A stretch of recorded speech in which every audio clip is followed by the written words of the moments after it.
We have recently secured an award from USAID, nearly $25 million over the next 5 years to expand our work to 15 developing countries in Africa, Asia, and Latin America. The USAID agreement will be a game changer in a couple of different ways. First and foremost, it's intended to be a game changer in terms of our understanding of development. So I hope that it will be a game changer for USAID and other donor agencies. Second, I certainly think it's a game changer here at William & Mary. I think this agreement will be one step to help us integrate our students into real research endeavors that shape what we know about the world. We're now receiving a large award from USAID to create something called the AidData Center for Development Policy. And the mission of the center is to create geospatial data and tools that enable our users to more effectively target, coordinate, monitor, and evaluate aid. It began as just a small undergraduate honors thesis with relatively modest aims. The goal was to track environmental assistance to developing countries. And so I had 3 faculty members on my undergraduate honors thesis panel. 10 years ago this month, Brad Parks was sitting in my research methods course, and he said, "I'm interested in how bilateral foreign aid flows will impact the environment." And my ears perked up because I had just written a couple papers on multilateral foreign aid flows and how they impacted the environment, so I was immediately interested.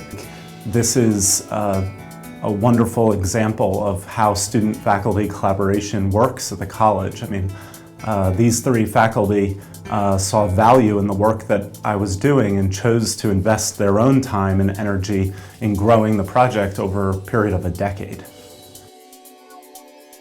Our database currently tracks over $5 trillion that has been provided in aid over the last, 60 years now. We track assistance from nearly 90 bilateral and multilateral donors, and we don't only track the flows coming from the traditional Western donors like the United States and Japan and Australia. We also track funding from Brazil, China, India, South Africa. The aid landscape is changing, and we're trying to keep up with these changes in the global development architecture. In 2010, for the very first time that we're aware of, we geocoded all of the World Bank's active projects in Kenya. And our analysis and the map that we generated uncovered a very important finding, and that was that aid was not being effectively targeted to the areas of greatest need, specifically the areas in the northern regions of the country with the highest levels of poverty. In Afghanistan, it's an environment where security is not prevalent. I think most of us believe that development projects were likely to be much more effective in realizing their aims in areas that were secure. That's certainly what the US government believes and what they say. It's what the World Bank says. And we were really shocked when we looked at World Bank evaluation data and mapped it, and we overlaid it with the areas in the provinces where there was the most violence. It turned out in the areas that were the most secure, there were many World Bank projects that were not achieving their results. There were a lot of red flags on a map.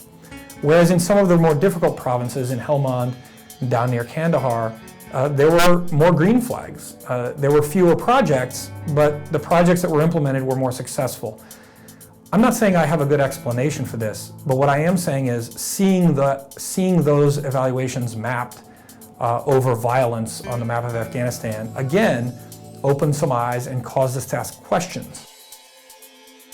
There are some examples of aid being a spectacular failure, and there are other examples of aid making a lasting change in communities in the developing world.